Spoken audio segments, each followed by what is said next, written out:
সেটি আমাদের সামনে আসবার পরে আমরা কয়েকটা স্টেপ নিয়েছিলাম। নাম্বার ওয়ান, সাথে সাথে আমাদের দিক থেকে আমরা ক্লিয়ার ফিডব্যাক দিয়েছি এই ব্যাপারে আমাদের করণীয় কি, আমরা কি করছি, এবং যাকে শিবিরের নেতা বানিয়ে প্রচার চালানো হচ্ছে সেটি যে মিথ্যা প্রপাগান্ডা সেটি জানানোর পরে আমরা নিজেরাই প্রক্টর অফিসে গিয়ে লিখিত অভিযোগ দায়ের করে এসেছি যাতে বিশ্ববিদ্যালয় প্রশাসন তার বিরুদ্ধে দ্রুত ব্যবস্থা নেয়। এবং এটি করবার পরে আমরা এটিও বলেছি যদি তিনি ব্যক্তি এস এম ফরহাদ বা আমার ব্যাপারে রিড করার কারণে রিয়েকশন দিতেন তাহলে তার আগের দিনেই দিতেন, কারণ তার আগের দিন যখন রিডের নিউজগুলো সবার সামনে আসছে আমাদের যা ফিডব্যাক সেদিন সারাদিন ফিডব্যাক দেওয়া হয়েছে। আমার দিক থেকে আমি তাকে ওয়েলকাম করেছি, শুভেচ্ছা জানিয়েছি এবং বলেছি যে কোর্টে যে রায় হবে সেটা মেনে নিব, সেভাবে ওয়েলকাম করেছি। আমাদের রিয়েকশন সেদিনই আসার কথা। আমাদের কোনো জনশক্তি কোনো ম্যান পাওয়ার থাকলে ব্যক্তি এস এম ফরহাদের বিরুদ্ধে যখনই রিট হয়েছে তখনই সে ব্যাপারে তার একটা রিয়েকশন আসবার কথা। সেদিন একদিন পার হয়ে 24 ঘন্টারও অধিক সময় পার হয়ে দুই দিন পার হয়ে পরের দিন যখন ডাকসু স্থগিতের ঘোষণা আসছে তখন যখন কোনো শিক্ষার্থী রিয়েকশন দেয় তাহলে বুঝতে হবে তিনি এমন একজন শিক্ষার্থী যিনি ডাকসুর ব্যাপারে কনসার্ন, আমার ব্যাপারে কনসার্ন না, এমন কেউ একজন। এটা খুবই ক্লিয়ার সহজ আর্গুমেন্ট। এই জিনিসটা কালকে বুঝাবার পরেও ক্লিয়ার করে বলবার পরেও একটা পক্ষ তাদের রাজনৈতিক দেউলিয়াতের বহিঃপ্রকাশের জন্য তারা হচ্ছে তাকে শিবির বানিয়ে প্রচার চালিয়েছে। দুঃখজনক হচ্ছে শুধু সেটি সেই দল করেনি, সেই দল কেন করেছে সে ব্যাখ্যায় আমরা যাচ্ছি। কিছু মিডিয়াও কালকে এমন ভাবে প্রচার করছে যে মনে হচ্ছে যে হুমকিটা মনে হয় আমি দিয়েছি, এমন ভাবে নিউজ প্রচার করছে। বেশ কয়েকটি পত্রিকাকে কনসার্ন জানানোর পরে তারা চেঞ্জ করেছে শিরোনাম, বলেছে আমরা তো তখন বুঝি নাই, আপনাদের প্রেস কনফারেন্সে তো আসি নাই, ফিডব্যাক জানি নাই, দেখি নাই, এই ধরনের এক্সকিউজ দেখিয়ে ভুলে আমাদের এটা হয়ে গেছে, আমরা ঠিক করে দিচ্ছি। এরকম বেশ কিছু পত্রিকা এবং পোর্টাল তাদের এরকম ফিডব্যাক দিচ্ছে। এটা কেন জানেন? কারণ আমি ক্লিয়ার করি, যুবদলের একজন কর্তৃক চাঁদাবাজির কারণে এক ব্যবসায়ীকে মাথায় পাথর দিয়ে আঘাত করার একটা ঘটনা আপনারা দেখেছেন, সে মারাও গেছে এক পর্যায়ে, এবং সেই নিউজটি সামনে এসেছে যুগান্তরের একজন রিপোর্টের ভিত্তিতে। এটি যখন সামনে আসছে যুবদল পরিচয়, তখন সারা দেশে বিক্ষোভ এবং মানুষের ক্ষোভ আপনারা লক্ষ্য করেছেন। তারপরে কি হয়েছে জানেন? তারপরে হয়েছে যুগান্তরে সেই সাংবাদিকের চাকরি থেকে চাকরিচ্যুত করা হয়েছে। এই নিউজে যুবদলের পরিচয় সামনে আসবার কারণে পরবর্তীতে সেই সাংবাদিককে যুগান্তর থেকে চাকরিচ্যুত করা হয়েছিল। এজন্য আপনারা সবাই ভয় পান, সাংবাদিকরা ভয় পায়। সাংবাদিকরা কি করে, আর কেউ বেশ কিছু সাংবাদিক কেন যেন আবারও সেই সামনে আরেকটি পক্ষকে ফেসিবাদ বানানোর পরিকল্পনার অংশ হয়ে গেছে। তারা সত্যটা প্রকাশ করতে পারছেন না অনেকেই, এটা খুবই দুঃখজনক। এখন আসি, ছাত্রদল কেন স্ট্যান্ড নিল, তারা নিশ্চিতভাবে সেটি মিথ্যা জানবার পরে কেন স্ট্যান্ড নিল সেটি একটু ক্লিয়ার করছি। আপনারা দেখেছেন কৃষি বিশ্ববিদ্যালয়ে ছাত্রদলের লোকজন বহিরাগত নিয়ে ভিতরে গিয়ে শিক্ষার্থীদের উপর হামলা করেছে, সেটি সামনে আসে নাই, আপনারাও মিডিয়ার সামনে আনান নাই, সেটি তাকিয়েছিলেন। আপনারা দেখেছেন চট্টগ্রাম বিশ্ববিদ্যালয়ে শতাধিক শিক্ষার্থী আহত হয়েছে, শিক্ষক আহত হয়েছে। এই রক্তাক্ত একটি ঘটনা যিনি নেতৃত্ব দিয়েছেন সে স্থানীয় বিএনপি, এবং সেটিও সামনে আসে নাই। ইভেন সেই ঘটনার তাৎক্ষণিকভাবে বিএনপি তাকে তার দল থেকে বহিষ্কার করতে বাধ্য করেছে। এত শত সুস্পষ্ট প্রমাণ এবং ভিডিও থাকা সত্ত্বেও মিডিয়ায় সেটি সামনে আসেনি, এবং সেটি যখন সোশ্যাল মিডিয়ায় সমালোচনা হচ্ছিল। তারপরে রাবির ঘটনা আপনারা জানেন, রাবিতে ডাকসুর ব্যাপারে তাদের আন্দোলন পরিচালনা পরিবর্তিতে মানে সুষ্ঠু পদ্ধতিতে আন্দোলন না করে, দাবি না জানিয়ে সরাসরি সেখানে ভাঙচুর এবং হচ্ছে তালা ঝুলিয়ে দেওয়ার ঘটনা ঘটেছে ডাকসুকে বানচাল করার জন্য, সেটিও তারা ব্যর্থ হয়েছে। এরকম চবি, রাবি এবং বাকরিবি সবগুলো ঘটনা, সর্বশেষ ডাকসু বানচালের ঘটনা, সবকিছুতে ব্যর্থ হয়ে এক পর্যায়ে এগুলো কিভাবে ঢাকবে, এগুলো সামনে আসবে সে আশঙ্কায় শিক্ষার্থীদেরকে ভয় পেয়ে তারা হচ্ছে এমন একটি ঘটনা করলো যেটার ব্যাপারে আমরা নিজেরা অ্যাকশন নিয়েছি, নিজেরা লিখিত অভিযোগ দিয়েছে। ইভেন যে শিক্ষার্থীর ব্যাপারে হুমকি দিয়েছে সে শিক্ষার্থীকে আমি ওভার ফোনে রিকোয়েস্ট করেছি টেক্সট করে, যে হচ্ছে আপনি যদি কোনো ধরনের আইনি মামলা এখন না করে থাকেন দ্রুত মামলা করেন, এবং সেই ব্যাপারে আমাদের লিগ্যাল টিম আপনাদেরকে সাপোর্ট দিবে। আমি তাদেরকে ওই ভিকটিম শিক্ষার্থীকে যিনি হুমকি পেয়েছেন সেই শিক্ষার্থীকে, একে তো অভিযুক্ত ব্যক্তিকে যিনি অপরাধী তাকে পানিশমেন্টের আওতায় আনার জন্য প্রক্টর অফিসে আমি লিখিত অভিযোগ দিয়েছি। দ্বিতীয়ত যিনি ভিকটিম, যিনি হুমকি পেয়েছেন তাকেও রিকোয়েস্ট করেছি আপনি আইনি অ্যাকশন নিচ্ছেন না কেন, আপনি আইনি অ্যাকশন নেন, সেখানে আমাদের লিগ্যাল টিম প্রয়োজন আপনাদেরকে সাপোর্ট দিবে, সেটিও রিকোয়েস্ট করেছি। এরপরও সেটি হয়নি এখন পর্যন্ত। এত কিছু মারিয়ে তাকে কেন যেন শিবির কর্মী, শিবির নেতা এই ধরনের বানানোর প্রপাগান্ডায় ব্যস্ত। এটার আরো অনেক কিছু কারণ আছে।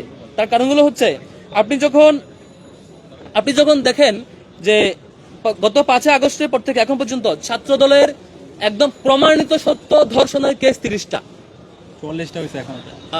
44টা, মানে গত মাস পর্যন্ত, গত 1 তারিখ পর্যন্ত, আমি এই মাসটা কাউন্ট করছি না, আমার হচ্ছে মানে আপডেট যেটা গত মাসে 1 তারিখ পর্যন্ত, এর আগে মাসে 1 তারিখ পর্যন্ত ছিল 30টা, যেগুলো একদম প্রমাণিত সত্য।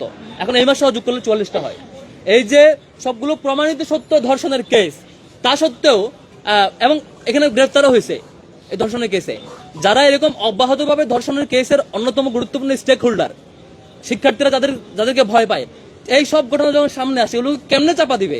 একটা মানে আর কোনো ইস্যু না পেয়ে সেই ইস্যু সামনে নিয়ে আসার মতো তারা রাজনীতি করতে, এবং শিক্ষার্থীরা এটাই নিশ্চয়ই শিক্ষার্থীরা বুঝে যে আপনারা কিভাবে কি করছে। আমরা আরেকটু কিছু ইয়াতে যাবো, স্ল্যাট শেমিং এর ইস্যুতে যাবো।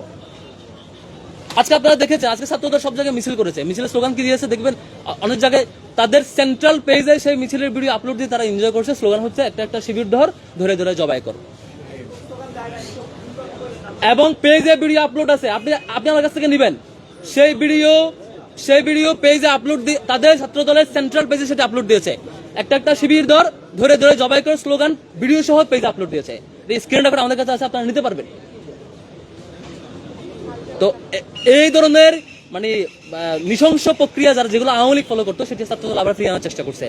ছাত্রলীগের যা বৈশিষ্ট্য ছিল, ধর্ষণের কেস, অন্তর্দ্বন্দ্বের কেস, কুন্দলের কেস, চাঁদাবাদের কেস, সবগুলো যখন এখন ঢাকতে পারছে না, এক বছরের মধ্যে শিবিরকে নিয়ে কোনো এজেন্ডা পাচ্ছে না, এখন শুরু হচ্ছে দায় চাপানোর রাজনীতি। আপনারা দেখেছেন প্রকাশ্যে সংবাদ সম্মেলনে কেন্দ্রীয় সভাপতি সেক্রেটারিকে বলছে শিবিরের উপর দাঁড়িয়ে দাও।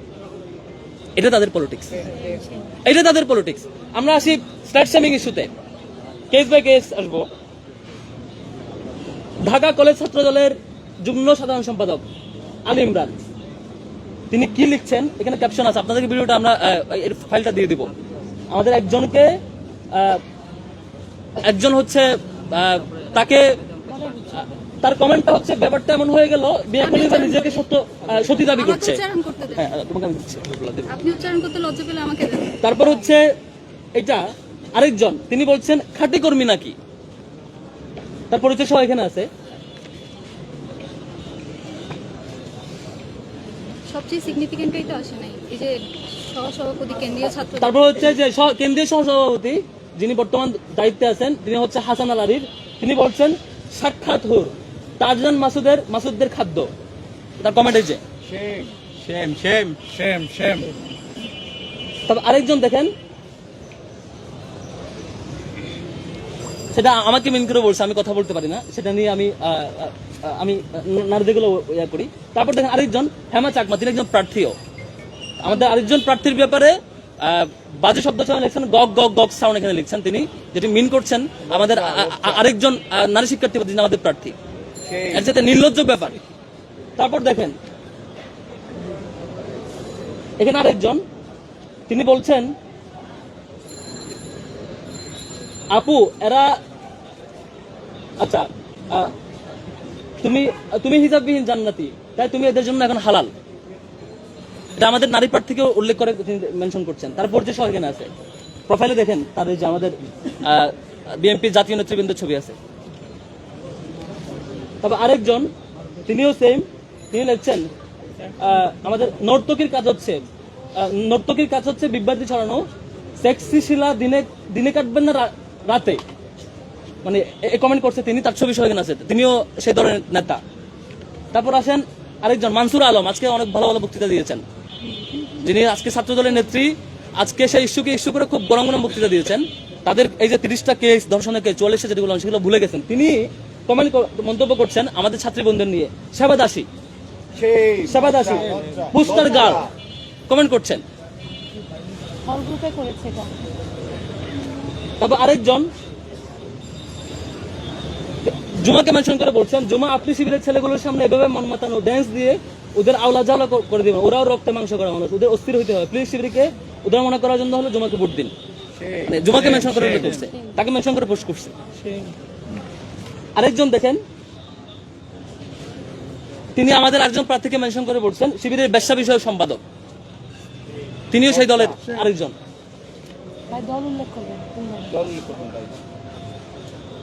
তবে আরেকজন দেখেন, তিনি লিখছেন গুপ্ত শিবিরের খাদ্য এগুলো।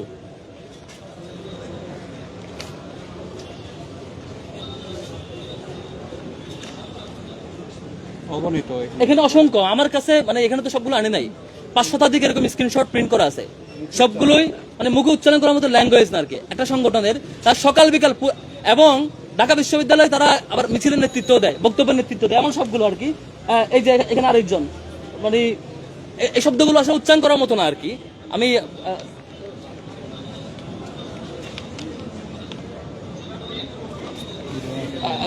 আমি জমাকে ফরওয়ার্ড করবো এরপরে। তারপরে হচ্ছে আপনারা দেখে থাকবেন এই ধরনের টানা এরকম অব্যাহত স্ল্যাট শামিং এর পরে শুধু এইটুকু না, আমাদের এই প্রার্থীকে নিয়ে এবং আরো কয়েকজন প্রার্থীকে নিয়ে সেই দলের নেতৃবৃন্দ বাজে ভিডিও তৈরি করে প্রচার করছে এবং সেই ছবিতে তার ফেস এড করে অশ্লীল ভিডিও এবং অশ্লীল ছবি তৈরি করে অব্যাহতভাবে প্রচার করছে এবং ইনবক্সে পাঠাচ্ছে যে তুমি যদি এটা না করো, ওইটা না করো, সরে না আসো, নির্বাচন করো, কন্টিনিউ করো, তাহলে এগুলো সামনে নিয়ে আসবো। মানে আজগবে ভিডিও এডিট করে এই ধরনের মানে হুমকি দেওয়া হচ্ছে তাকে, এগুলো অব্যাহতভাবে চলছে। তারপরে হচ্ছে ফ্যামিলিকে হুমকি দেওয়া এবং গতকালকে স্থানীয় বিএনপি নেতৃবৃন্দ আমাদের সেই প্রার্থীর মা বাবাকে হুমকি দিয়ে আসছে। এটা খুবই দুঃখজনক, খুবই দুঃখজনক। আমাদের প্রার্থী যখন বলেছে যে আপনাদের যারা যা যা করছে স্ল্যাট শেমিং এবং ইনবক্স সেগুলো সামনে নিয়ে আসবে, তারপর তার বাড়িতে গিয়ে হুমকি দিয়ে আসা হয়েছে যে তোমার মেয়ে কেন ছাত্রদলের বিরুদ্ধে বলে, যাতে কোনোভাবে ছাত্রদলের বিরুদ্ধে না বলে। চাকরি হবে না। বললে সরকারি চাকরি হবে না, সামনে তোমরা কেউ থাকতে পারবে না, এ ধরনের হুমকি দিয়ে আসছে বাড়িতে গিয়ে। তো এই যে একটা অবস্থা, আরেকটা উদাহরণ আপনাকে, আপনারা সাংবাদিকরা সামনে নিউজ প্রচার করতে পারেন না, আপনারা প্রচার করে আপনাদের চাকরি চলে যায়। এটা যুগান্তরে যে যার কথা বললাম, যুবদলের এই যে পাথর দিয়ে হত্যা করার ওই চাঁদাবাজি ইস্যুতে পাথর মেরে যাকে হত্যা করছে, সে ঘটনা যখন 2 দিন পরে সামনে আসছে, যুগান্তরের রিপোর্ট যখন আমাদের চোখের সামনে আসছে, যুবদল কর্মীর নেতার তথ্য যখন আসছে, তখন তার চাকরি চলে গেছে। স্টিল সে এখনো ওই হাউসে নাই, চাকরিচ্যুত। আপনারা সেই চাকরির ভয়ে দিন শেষে হয়তো সত্য প্রকাশ করতে পারেন না। আমি মানে ক্লান্ত, খুবই মানে এই ক্লান্ত, মানে এই বিষয়ে এত বিরক্ত আমরা যে হচ্ছে আমাদের প্রত্যেকটা বোনকে অব্যাহতভাবে স্ল্যাট শেমিং করে। আর একটা সংগঠন সকাল বিকাল নারীদের সম্মানহানিতে, আমাদের 2002 সালে ঢাকা বিশ্ববিদ্যালয় হলগুলোতে কারা হামলা করেছিল, এটা তো এই বিষয়ে তারা অন্য সুশীল যারা কালকে বড় বড় শিক্ষকরা এসে মানে বিভিন্ন ইস্যু ক্রিয়েট করছেন, ফেসবুকে পোস্ট করছেন, আর আরো বিভিন্ন রিয়েকশন দেখিয়েছেন। হলে ঢুকে শিক্ষার্থীদের সম্মানহানি করার মতো ঘটনাগুলো তারা এগুলো নিয়ে কথাও বলে না। তারা এগুলো ছাত্রদল করেছে, ঢাকা বিশ্ববিদ্যালয় করেছে। সিলেক্টিভ জাস্টিস, এই যে অব্যাহতভাবে সিলেক্টিভ ইস্যু এবং যে ইস্যুটা কোনোভাবে শিবিরের সাথে আর কোনো বিষয় না পেয়ে, যেটা কোনোভাবে কানেক্টেড, অথচ তার প্রোফাইল চেক করে দেখেন ছাত্রদলের সাথে হতো পোস্টার, অসংখ্য পোস্ট ছাত্রদলকে অ্যাপ্রিশিয়েট করে তার প্রোগ্রামে যাচ্ছে। একটা ছেলে মানে এরকম একটা ছেলেকে নিয়ে শেষ পর্যন্ত শিবির বানায় তাকে ছেড়ে কোনো রকম তার সাথে প্রোগ্রামও করছে। রাজনৈতিক দেউলিয়ত কোন লেভেলে গেলে শেষ পর্যন্ত তারা মানে ডাকসু নির্বাচনকে ভয় পেয়ে তারা মনে করছে এভাবে মনে ভোট পাবে। তারা মানে যে এজেন্ডা, তাদের এজেন্ডাই না, এটা এজেন্ডা হওয়ার মতো ইস্যু না, সেটাকে এজেন্ডা মানে সারা দেশে মিছিল করে, আবার সেই মিছিলের স্লোগান দেয় একটা শিবির ধরে ধরে জবাই করে, সেই ভিডিও আবার পেজে আপলোড দেয়। এ হচ্ছে আমাদের বর্তমান 24 পরবর্তী নতুন বাংলাদেশ গড়বার যে শপথ আমরা নিয়েছিলাম, সেটি বর্তমান অবস্থা। আমি টোটাল বিষয়গুলো নিয়ে কথা বলার জন্য, তাদের স্ল্যাট শেমিং নিয়ে যে কাজ হয়েছে সেগুলো কথা বলার জন্য অনুরোধ করছি আমাদের ফাতিমা তাসনিম জুমাকে।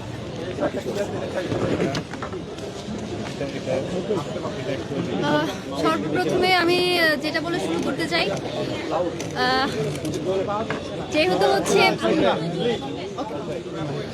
দেখুন গত জুলাই পরবর্তী সময়ে বাংলাদেশে সবচেয়ে বেশি যেটা বেড়েছে, আমরা দেখেছি কিভাবে জুলাইতে মেয়েরা সামনে এগিয়ে এসে জুলাই অভ্যুত্থানকে সফল করেছে। কিন্তু তারপরে যে পরিমাণ মেয়ের রাজনৈতিক অঙ্গনে থাকার কথা তারা থাকতে পারেনি। কেন থাকতে পারেনি সেটার কারণ যদি আপনারা দেখতে যান, আপনারা দেখতে পাবেন যে যে মেয়ে একটা দলের হয়ে কথা বলে, তার অপোনেন্টরা এসে তার কমেন্ট বক্স, তার ইনবক্স একেবারে ভাসিয়ে ফেলে, নোংরা শব্দ চয়ন, তার অশ্লীল ভিডিও বানানো, এইগুলো হয়ে আসছে গত জুলাই থেকে। তো আমাদের যেটা আফসোস সেটা হলো গত 16 বছর ধরে যাদের সাথে থেকে, যাদেরকে আমরা ভাই হিসেবে পাশে রেখে এত বছর ধরে যুদ্ধ করেছি, যাদের সাথে হাতে হাত রেখে, যাদের পাশে পাশে থেকে আমরা জুলাই আন্দোলন সফল করেছি, সেই সব ভাইয়েরাই যখন আমাদের সাথে এই ধরনের শব্দ চয়ন করে বা আমাদের ব্যাপারে এই ধরনের ভিডিও বানায়, অশ্লীল কুরুচিপূর্ণ কথা বলে, তখন সেটা আমাদের জন্য আসলেই কষ্টকর এবং সেটা হচ্ছে আমাদের জন্য কি বলবো, আমাদের জুলাইয়ের একটা ব্যর্থতা বলে আমরা মনে করি। দেখুন গত জুলাইও কিন্তু এই ধরনের অনেক কিছুই হয়েছিল, যে ছাত্রলীগের যে মেয়েরা ছিল তাদেরকে বিভিন্নভাবে স্ল্যাট শেমিং করা হচ্ছিল। সেই সময়ও আমরা কিন্তু মেয়েদের পাশে দাঁড়িয়েছিলাম যে মেয়েদের এই ধরনের শব্দচয়ন করা যাবে না, রাজনীতিকে রাজনৈতিক চিন্তা দিয়েই প্রতিহত করতে হবে।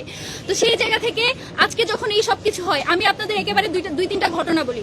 যখন আমাদের ভাইয়েরা, ছাত্রদলের ভাইয়েরা যখন এই ফ্রেমিং করার চেষ্টা করে যে কারো কি ধরনের কে কাকে সমর্থন করে সেটার ভিত্তিতে যদি কেউ নেতা হয়ে যায়, এই যে পোস্টেড নেতা সহসভাপতি কেন্দ্রীয় হাসান আল আরিফ, সে যে আমাকে টারজান মাসুদের খাবার বলেছে, সেকেন্ডলি আমাদের মনসুরা আপা, আমাদের গত 16 বছরের একেবারে সহযোদ্ধা, যাকে আমরা সংগ্রামী নেত্রী হিসেবে মানতাম, সে যখন আমাদের ছাত্রী সংস্থার যারা গত 16 বছর ধরে তাদের চেয়েও বেশি নির্যাতিত ছিল, তাদেরকে যখন সে সেবাদাসী বলে, কিংবা লিয়াকত আলীর মতো এমপি মনোনয়ন প্রার্থী যখন সে আমাকে নর্তকী বলে ছবি পোস্ট করে, হেমা চাকমার মতো বাম জোটের নেত্রী যখন অশ্লীল শব্দ চয়ন আমাকে উদ্দেশ্য করে ব্রততী চক্রবর্তী মৌলী, আশিকুর রহমান রোহান, যারা নুমান আহমেদ চৌধুরী স্বতন্ত্র শিক্ষার্থী জোটের যে প্রার্থী, তার হয়ে যারা পিআর করে, সেই বামপন্থী লোকেরা যখন এই ধরনের কথাগুলো বলে, তখন আসলে আমরা কারো প্রতিবাদ দেখতে পাই না।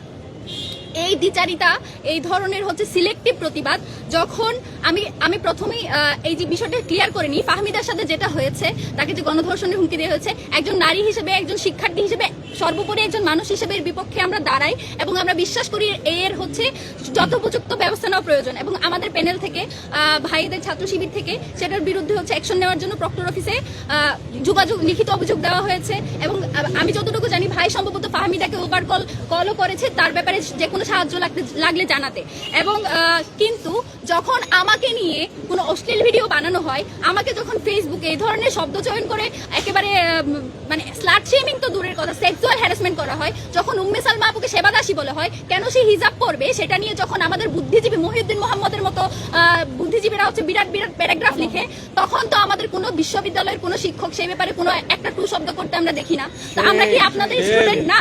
আমরা কি ঢাকা বিশ্ববিদ্যালয়ের স্টুডেন্ট না? তো আপনাদের এই যে সিলেক্টিভ এই যে প্রতিবাদ বলেন, আপনাদের এই যে দরদ, সেটা শুধুমাত্র এক পক্ষের জন্য কেন? যদি আপনারা ঢাকা বিশ্ববিদ্যালয়ে যদি নিরাপদ ক্যাম্পাসই তৈরি করতে চান, একটা যদি বারবার এই যে বলেন লেভেল প্লেইং ফিল্ড তৈরি করবেন, লেভেল প্লেইং ফিল্ড আপনি কেমনে তৈরি করবেন যখন আপনি আপনার অপোনেন্টের ব্যাপারে কথা বলতে পারেন না? তো জিতে আসলে তো আপনি শুধু আপনার দলের জন্যই কাজ করবেন, আমাদের জন্য কাজ করবেন বলে তো আমরা মনে করছি না। তো এই ব্যাপারগুলো আসলে অ্যাড্রেস করা জরুরি ছিল, কারণ যখন থেকে মনোনয়নপত্র কিনেছি আমার উপর দিয়ে অনেক কিছু গিয়েছে, এবং সবকিছু সহ্য করে এই জায়গায় পড়ে থাকার একটাই কারণ, এই যে এই জায়গায় আসা, এটা যেই জনগোষ্ঠীর যে স্টেকটা, যাদের টাকায়, যাদের পয়সায় আমরা এখানে ঢাকা বিশ্ববিদ্যালয়ে পড়াশোনা করি, সেই আসলে জনমানুষের স্টেকটা আসলে বাংলাদেশের ক্ষমতায় বলেন, বাংলাদেশের নেতৃত্বে বলেন, সেই শরিকানা নেই। তাদের সেই শরিকানা নিশ্চিত করার জন্য এই জায়গায় আমি দাঁড়িয়ে আছি শক্ত হয়ে।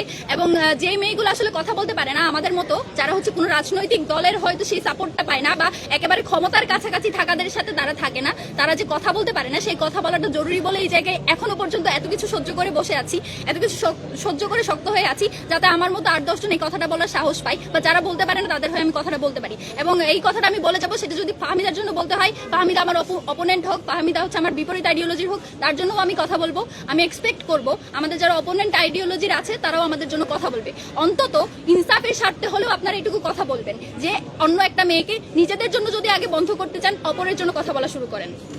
জি, আমরা